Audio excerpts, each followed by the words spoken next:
people, and welcome back to my latest toy art episode where I cover one of my favorite retro characters from when I was young, and that is Conan the Barbarian, the Cimmerian, the Destroyer, the King, the Adventurer, and so forth and so forth. So without a further ado, let's get to the content where I talk about this great character and make weapons and accessories for this dude.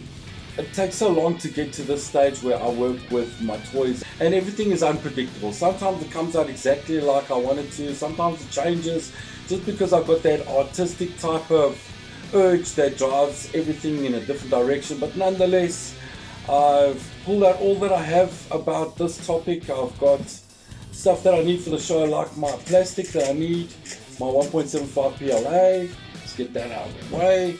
And I've got my soldering iron that I need to melt it and shape it. Not just that, I've got some old action figures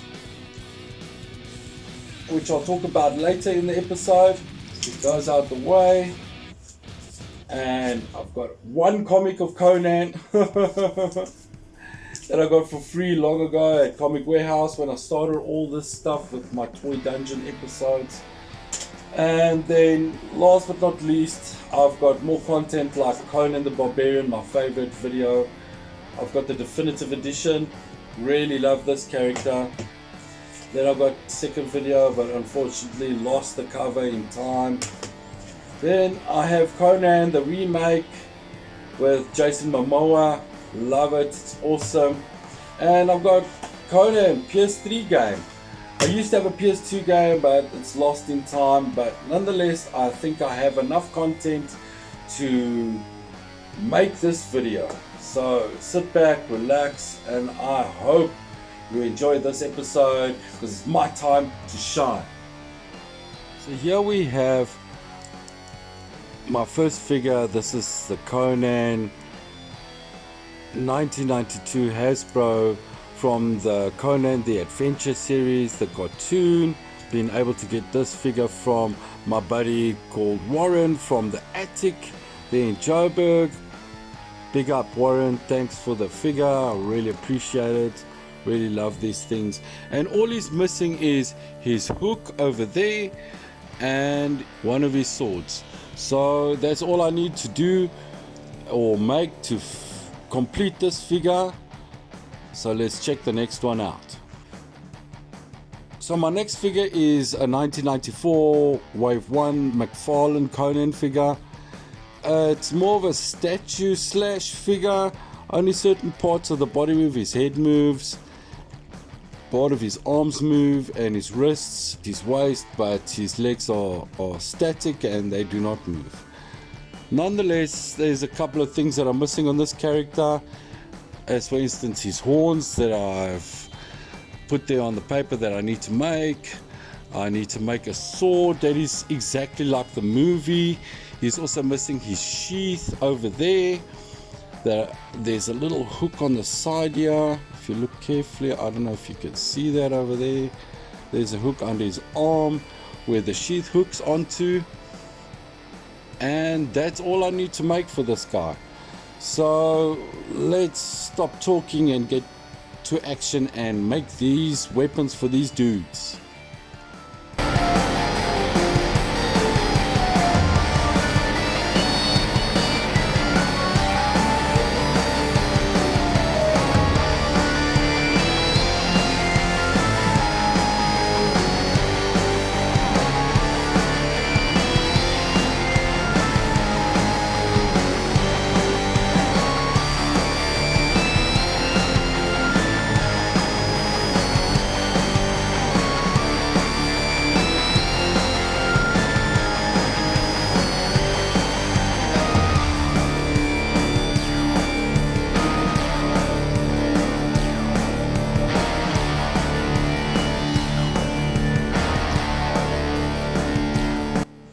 Here we go, I'm finally done. Unfortunately, I could see this part of the project will be taking too long, so I've actually taken it aside, but I did start. But it's going to take forever to complete this piece, but it's not really important, but doesn't matter. So what's really important is the weapons that I made, and this one I made for the old vintage Conan figure, Conan the Adventurer. I'm kind of glad how it came out, because in his weapons in reality is actually very bland and it's just a grey color, so I've kept it fairly simple, but I'm glad the way it came out. Next, these are the horns for my McFarlane Conan series, and I didn't make them exactly the same. I wanted to experiment. I like more of a smooth look than more of a jagged horn look, but nonetheless I think it came out fairly well. And then my most favorite part of this all is the sword I made for my McFarlane Conan. I used a lot of gold and was tricky to make but fun. The sheath, the sword,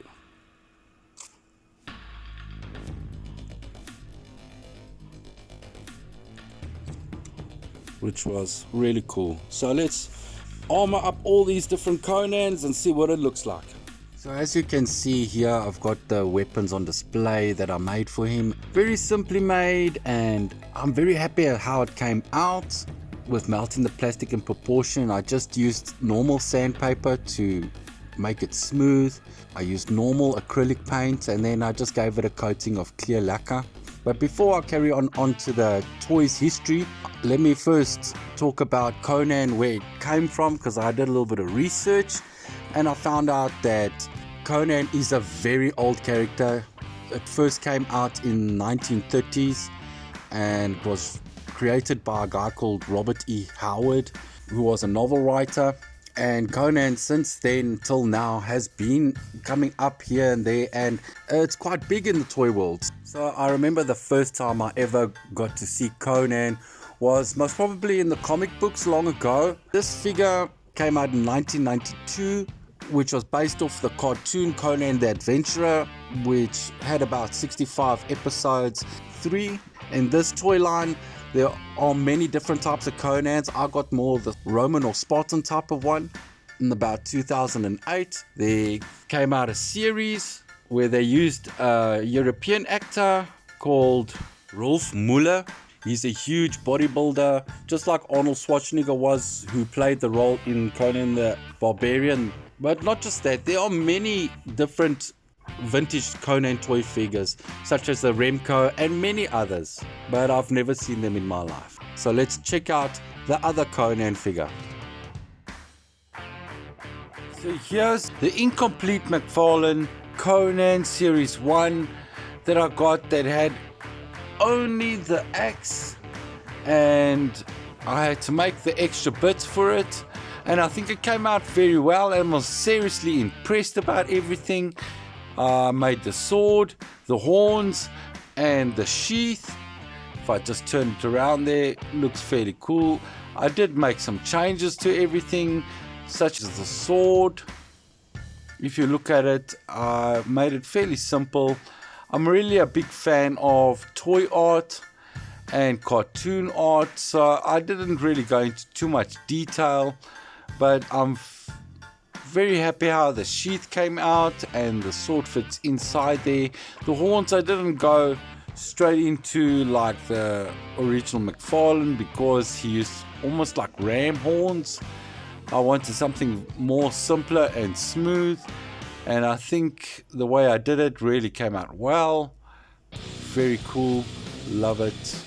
So Conan is actually ancestors of Atlanteans, and while I was going through all the history and reading up about it, I realized I had a DVD called Kroll the Barbarian, and I didn't know the same guy that invented Conan, Robert E. Howard, also made that character, which was really cool. Something I had all along and I didn't know came from the same guy.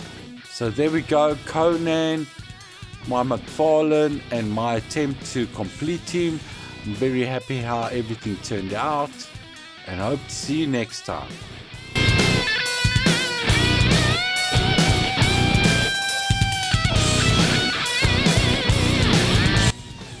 So there we go, finally come to the end of this episode.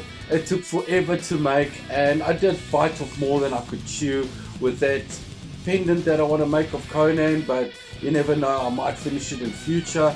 But nonetheless, I just want to mention something that keeps on popping up on my toy art videos, is that people ask me, why don't you 3D print your weapons and stuff? And at the end of the day, it kind of takes out the magic of what I do here, find old figures and try make my own accessories to complete the figures.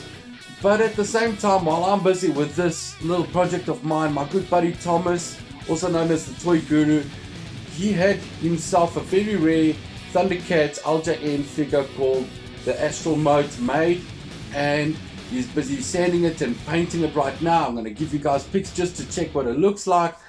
And wow, looks amazing. But nonetheless, thanks for the view. And if you like my content and like what I do, hit that like button, subscribe, leave a comment, and I'll get back to you. So until next time, guys, cheers.